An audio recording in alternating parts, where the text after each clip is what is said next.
నమస్తే, welcome to వేదిక TV. Nagaram Bhoodan భూముల ఆక్రమణల వివాదంలో తెలంగాణ హైకోర్టు న్యాయమూర్తి జస్టిస్ సివి భాస్కర్ రెడ్డి జారీ చేసిన ఆదేశాలు కీలకంగా మారాయి. ఉన్నత స్థానాల్లో ఉన్న ఐఏఎస్, ఐపీఎస్ అధికారులు భూదాన్ భూముల ఆక్రమణ వివాదంలో ఆరోపణలు ఎదుర్కొంటున్న నేపథ్యంలో సదరు భూములను నిషేధిత జాబితాలో ఉంచాల్సిందిగా రంగారెడ్డి జిల్లా collector Maheshwaram, LB Nagar sub register అధికారులను న్యాయమూర్తి ఆదేశించారు. హైకోర్టులో దాఖలైన ఒక రిట్ పిటిషన్ పై స్పందించిన కోర్టు పలువురు ఐఏఎస్, ఐపీఎస్ అధికారులతో సహా మొత్తం 76 మంది ప్రతివాదులకు నోటీసులు జారీ చేసింది. ఈ వివాదంలో తదుపరి విచారణను న్యాయమూర్తి జూన్ 12కి వాయిదా వేశారు. పిటిషనర్ బిర్లా మల్లేష్ తరపున సీనియర్ అడ్వకేట్ ఎల్ రవిచందర్ తన వాదనలను గురువారం రోజు ఏప్రిల్ 24 తేదీన వినిపించారు.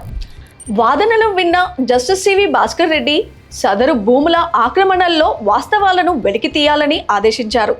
భూదాన్ చట్టంలోని సెక్షన్ 14ని అనుసరించి నాగారం గ్రామంలోని సర్వే నంబర్ 181, 182, 194 అలాగే 195 భూములు భూదాన్ బోర్డు పరిధిలోనేవని ప్రాథమిక ఆధారాలను బట్టి తెలుస్తోందని న్యాయమూర్తి అభిప్రాయపడ్డారు.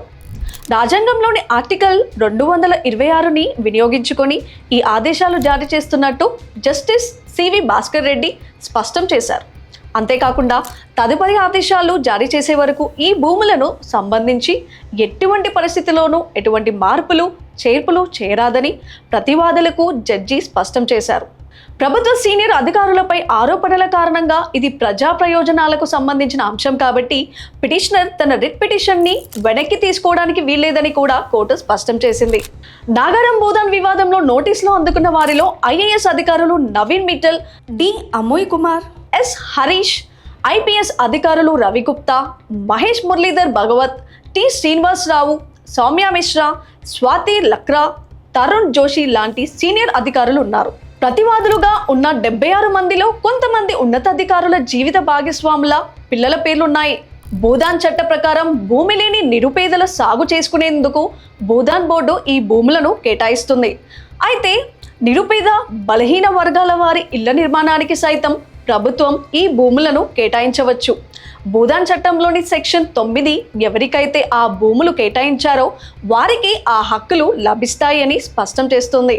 అలాగే పేదలకు కేటాయించిన ఈ భూములను అమ్ముకునేందుకు వీలుండదని చట్టం చెబుతోందని మధ్యంతర ఉత్తర్వుల్లో హైకోర్టు న్యాయమూర్తి సివి భాస్కర్ రెడ్డి వెల్లడించారు.